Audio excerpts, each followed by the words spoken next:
I was thinking of different ideas and things that like, visionary Yeah. type stuff. But when it comes to systems and processes and operations for the longest time, I just kind of neglected that. And so that's something that I've really tried to start being a better business owner, leader, and that. So systems and processes, I think, so that would kind of the operations side of the business. Yeah. And then I think like, understanding, getting money and funding lined up. Those are some things that are, learning how to do that, learning how, if you're going to renovate properties, definitely learning about, working with contractors and how to do those things. Those are some of the most common challenges I think people run into, and then depending on, then it kind of goes into like each strategy, like there's wholesaling, there's flipping, there's buying. Each sort of strategy has its own set of challenges, I think. So. Hey, welcome back, folks, to the Pete Podcast, where we discuss the latest in REI tech, trends, and inspo. So I'm very excited. You know my name. I'm MJ. I'm your host. But I'm pumped because we are welcoming Randy Wolfe, also known as the Wolf of Real Estate Education, to our show today. So if you are into real estate investing, if you're trying to get into the REI space, if you know others who are kind of, thinking about buying and holding, then you need to pay attention because Randy cares about real estate and he's an expert in what he does. But what he cares about more is getting others passionate and just as pumped as he is. And for that reason, we're really, really excited to have him here. So welcome, Randy. How you doing, brother? Hey, what's going on, MJ? Thanks for the invite and thanks for the cool introduction. I appreciate that. 100%, man, 100%. So tell us, like, you're out in South Carolina. Tell us, how did you get started with rental properties and, what was kind of the juice that got you into it in the beginning?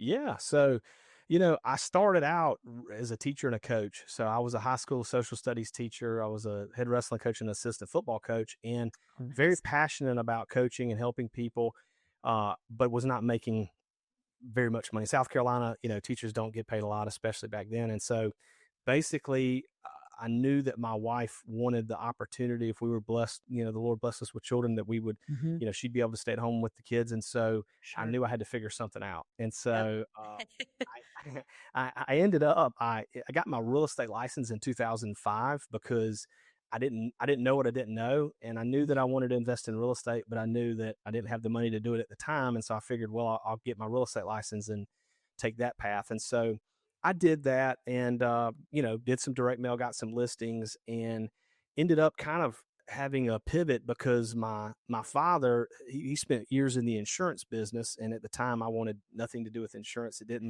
Insurance just didn't seem sexy or cool like real estate. But he said, hey, consider getting your insurance license. There's this new product or it was gaining popularity, Medicare Advantage. And so he's always led me straight. So I said, all right, I'll give it a shot. And so I got my insurance license and really started to focus on building my insurance agency and had success with that, and really went hard. My 20s and a lot of my 30s, I was very focused on trying to make as much money as possible. I was very focused on trying to make money and that sort of thing. And so I kind of burned myself out with my insurance business. I still own it to this day, but it was a plane ride in 2017. I was reading the book, The 4-Hour Workweek by Tim Ferriss. Okay. And there's a fable in that book. It's the fable of the Mexican fisherman. And it just, it really resonated with me. And so I kind of, at that point, we had moved to our new house where we are today. And I had kept our original house and was renting that out.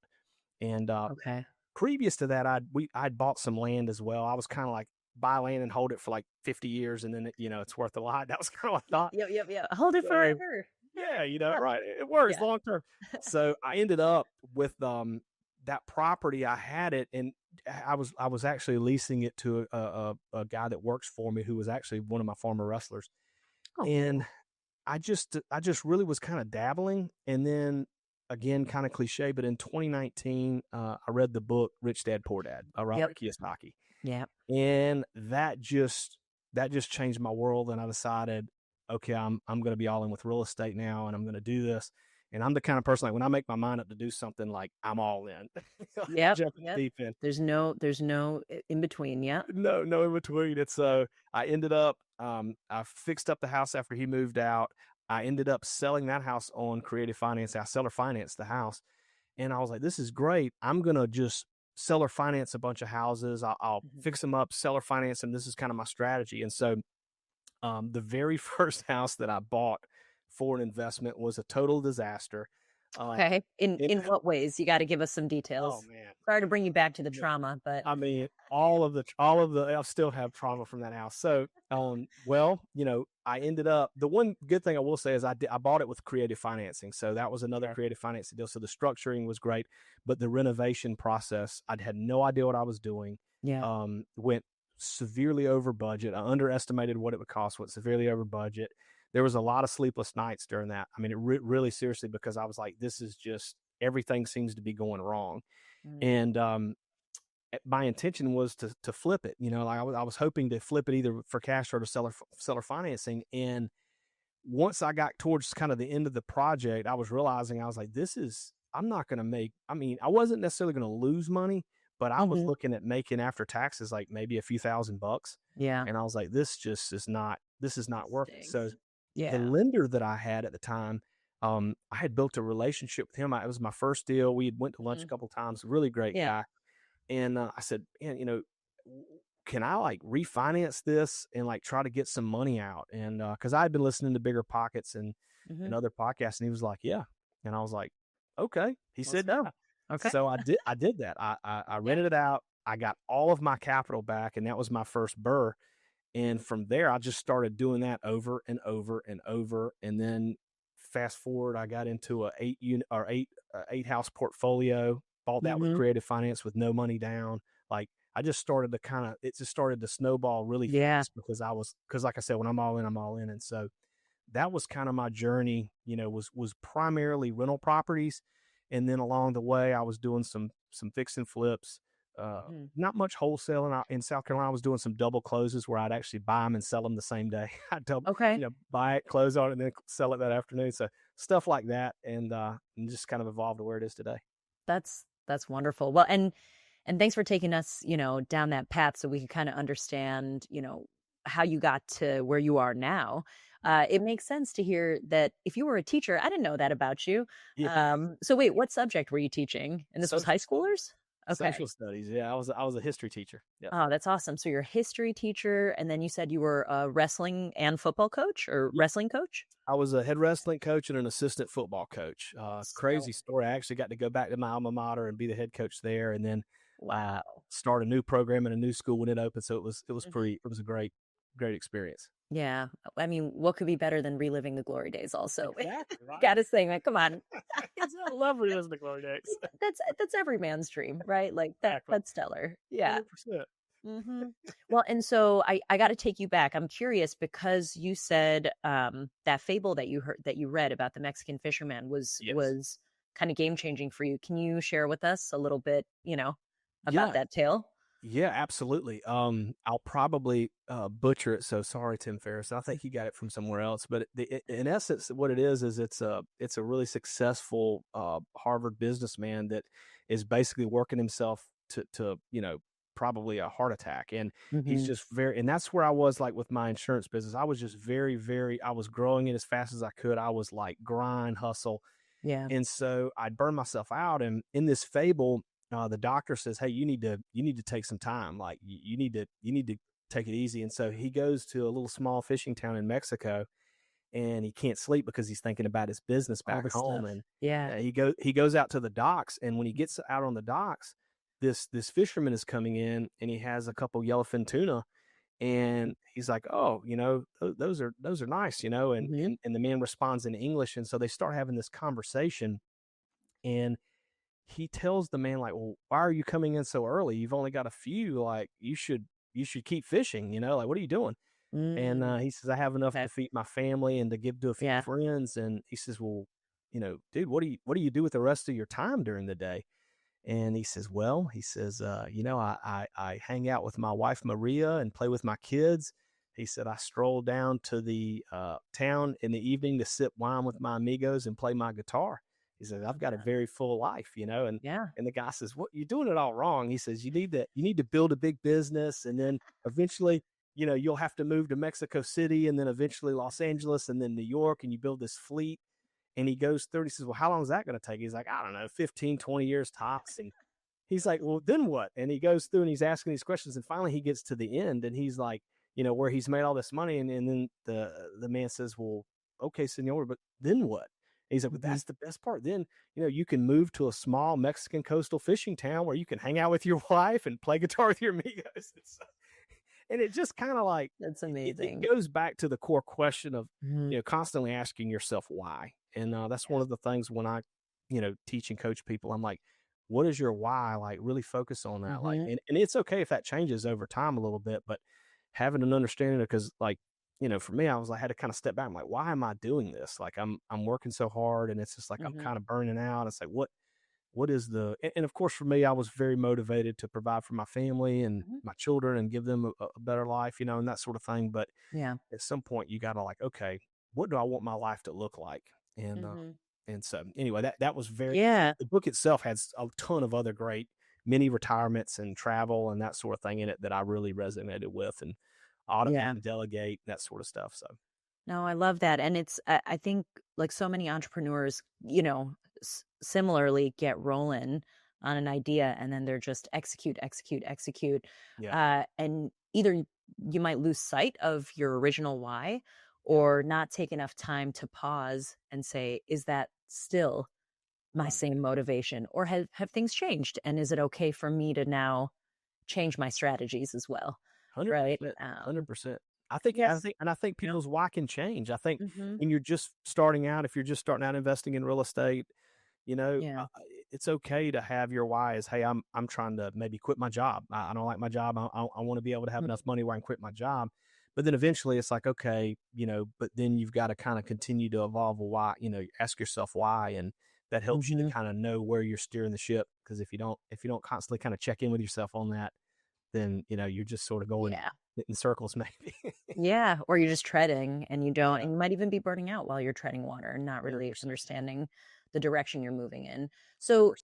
so tell me like a little bit about, for those folks who are listening in, uh kind of what the importance is like of building your coaching community or kind of this ecosystem where you can support others in their REI journey like and Yeah. did you Randy, did you have coaches along the way? Did you like tell us about your experience with like mentors and whatnot?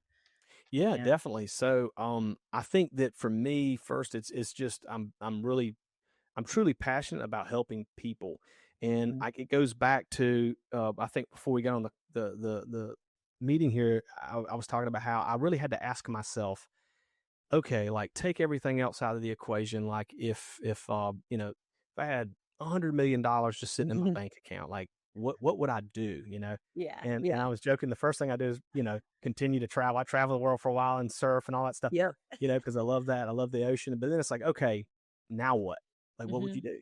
And the answer was immediately like I would want to coach and teach people to help people how to do this, or how to have success. And so I had to reflect because again, I'm checking in with myself. Why am I doing what I'm doing? I start, like I don't need to wait until that happens. Like I can do that Hmm. now.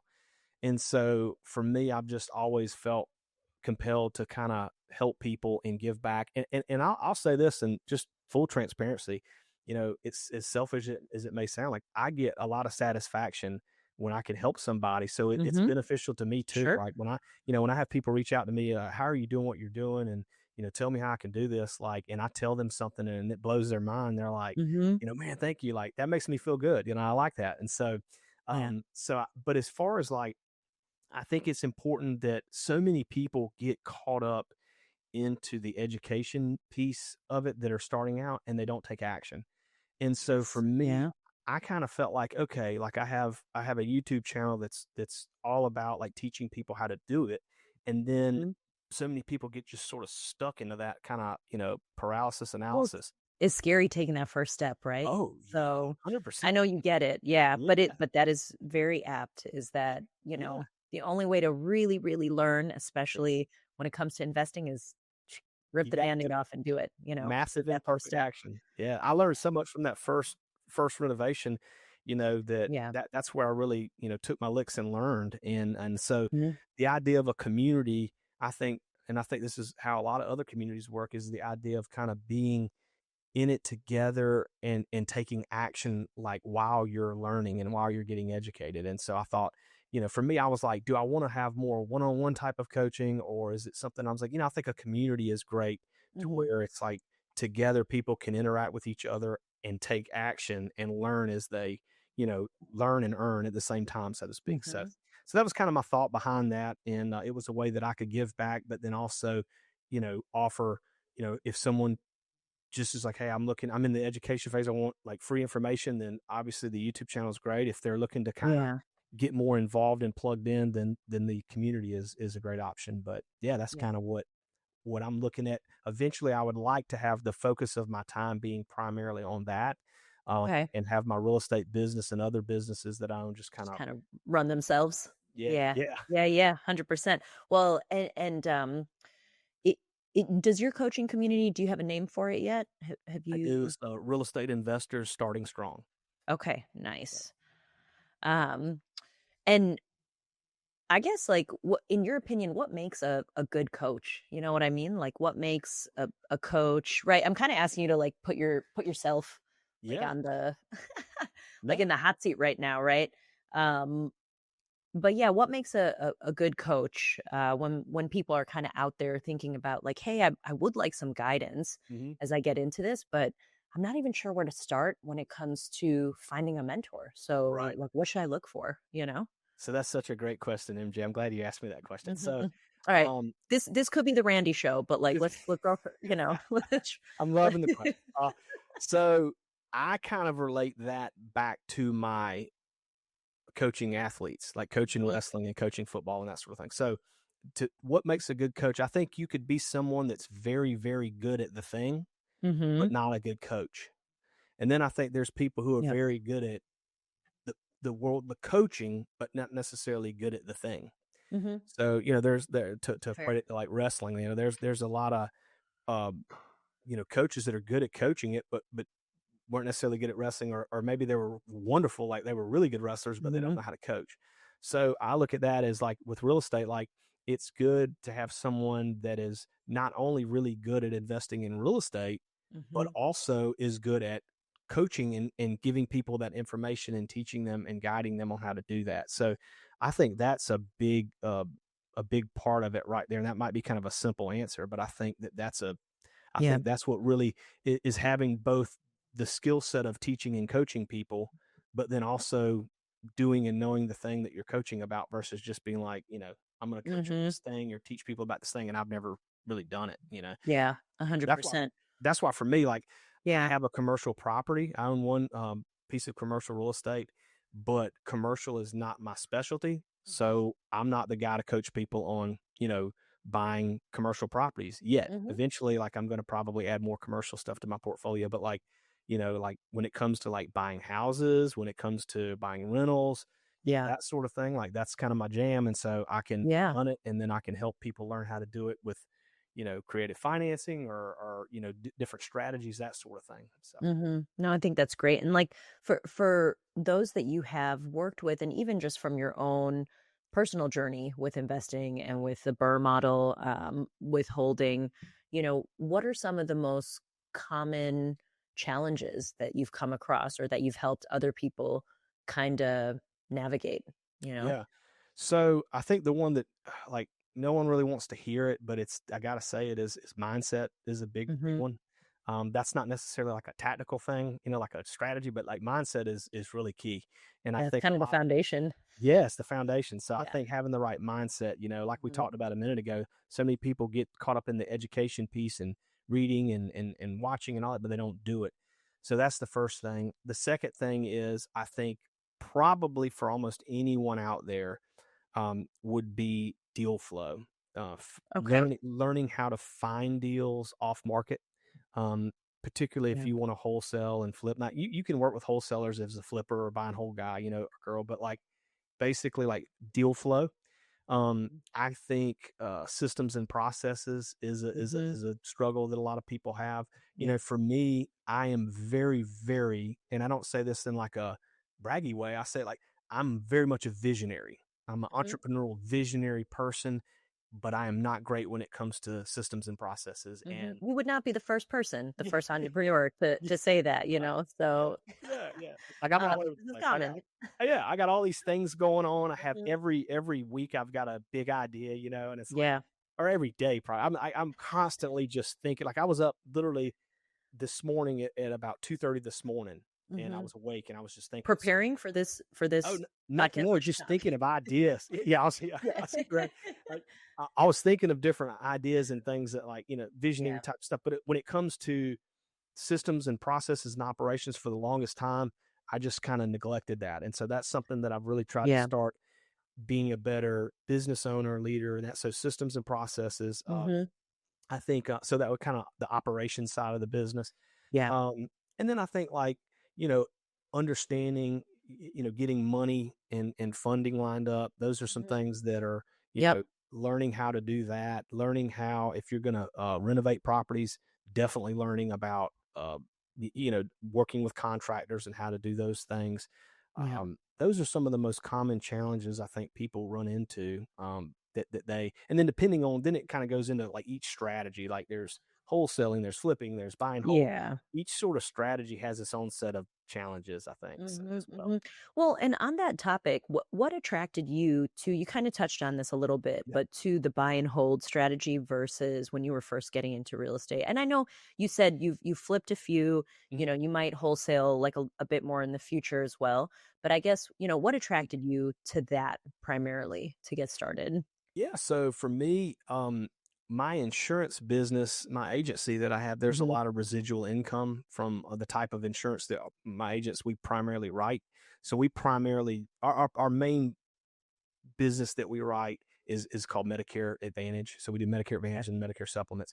I'm not very involved in that business anymore. I still own it. I have agents Hmm. that do most of the writing of the policies, that sort of thing. But that is a very heavily renewal based business. You build a block of Okay. business and you get renewals coming in. And so, on the other hand, the life insurance stuff we write is more front end loaded.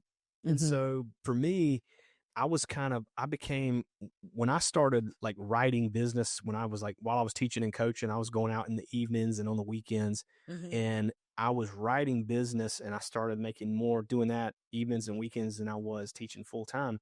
Sure. That was Okay. great. But what was really great is I was building this block of residual income.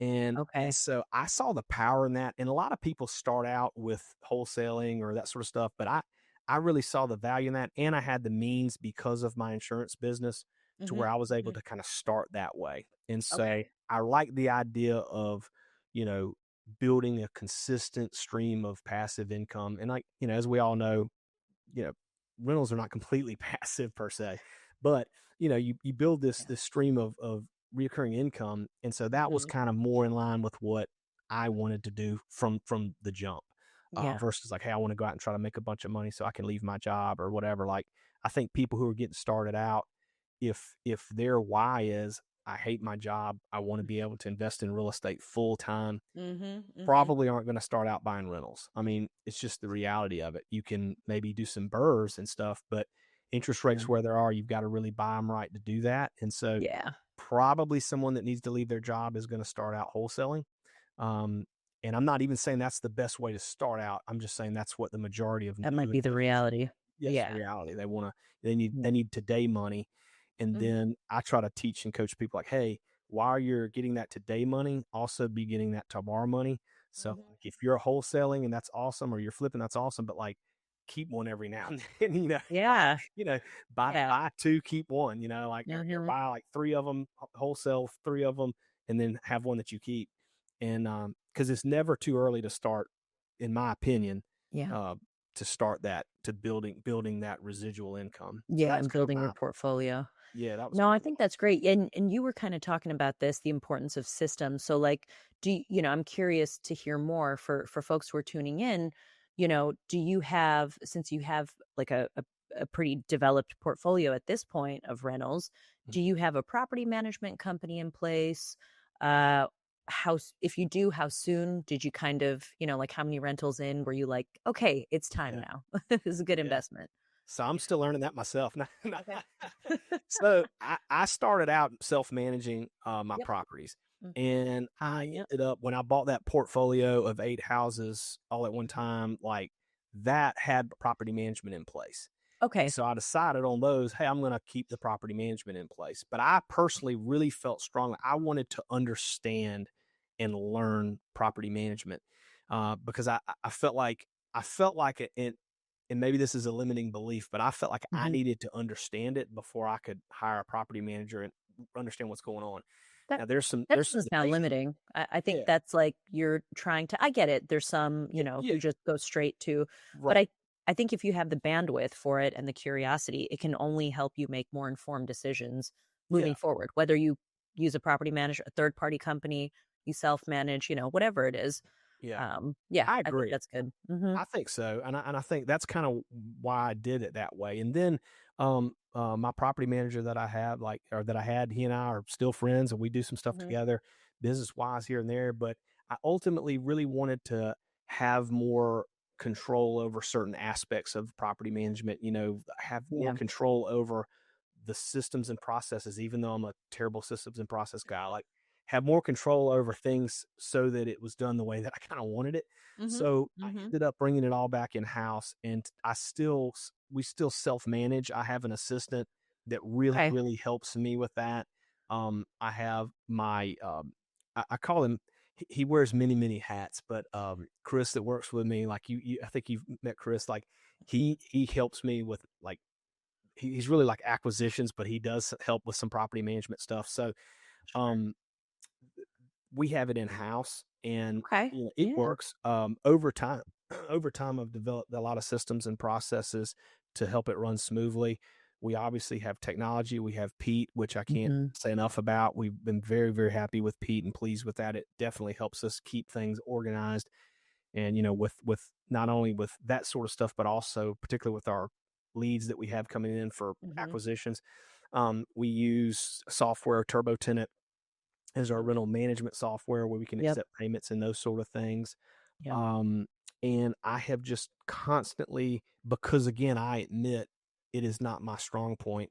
So I'm trying to get better. I'm constantly having discussions with my assistant and saying, how can we better have, how can we have a system and process in place so that this random thing that comes up next time it Mhm. happens, we got this, we know what to do. Yeah. And so There's a by doing that catch-all. over time, it's really gotten to a point where we still have stuff pop up, but for the most part, she kind of knows how to handle things and who to send, which contractor to Mhm. send on the situation. And so it's Yeah. starting to get, it's always a work in progress with Well, rental. yeah, and if you have it in-house, then, it'll continue to be that, but it sounds like it is far more valuable to you and your team to Yeah, have that agency, right, and have a little bit absolutely. more control over it, and if you Great. can handle it, you can handle it, so that's Yeah. I think that's great. Yeah. Yeah. I Um definitely, might end up at some point bringing in a property manager again.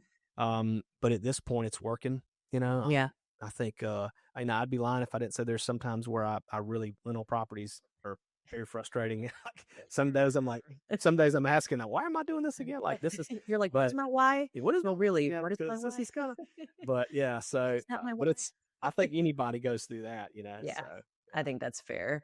And so you are also you're also building out, from an educational standpoint, you're building out your YouTube channel. So I know folks can look there for more information if they want to get in touch.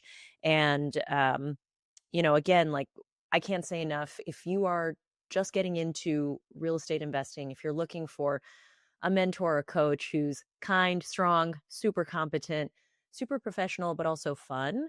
Uh, that's who we're chatting with right now. So you do have to get in touch with Randy Wolfe because he's your guy. So again, the name of his coaching community is Real Estate Investors Starting Strong. And Randy, what's your social? We'll have links to all this, but just hit Yeah. us with it. Yeah, absolutely. And thanks for that. I appreciate that. That's Yeah. very nice. So the YouTube channel is fairly really new. I just really started putting content out every week now. I started that I think a few months ago where it's every week put Nice. content. So that handle is, and I really screwed up when I set this up, but it's Randy.Wolf, and Wolf has an E on the end Uh-huh. underscore REI. So Okay. Randy.Wolfe_REI. And then for my socials and stuff, they can go to, it's also sort of weird. It's randywolfe.org/links. If you just go Okay. to randywolfe.org, for some reason it goes to a ClickFunnels blank page. So it's randywolfe.org/links. And that way people can connect with me, Instagram, Facebook, all the Yeah. social stuff. Yeah, and we'll have, just for folks who didn't catch all of that, we'll have all that, in our captions here for this episode. But again, the Wolf of Real Estate Education, someone who really cares about spreading the excitement, the passion, the joy, the satisfaction, and like the heart of what it means to invest and what it can really do for you, and those who you love, obviously. Randy Wolfe, it's been a pleasure, man. Thank you for the time.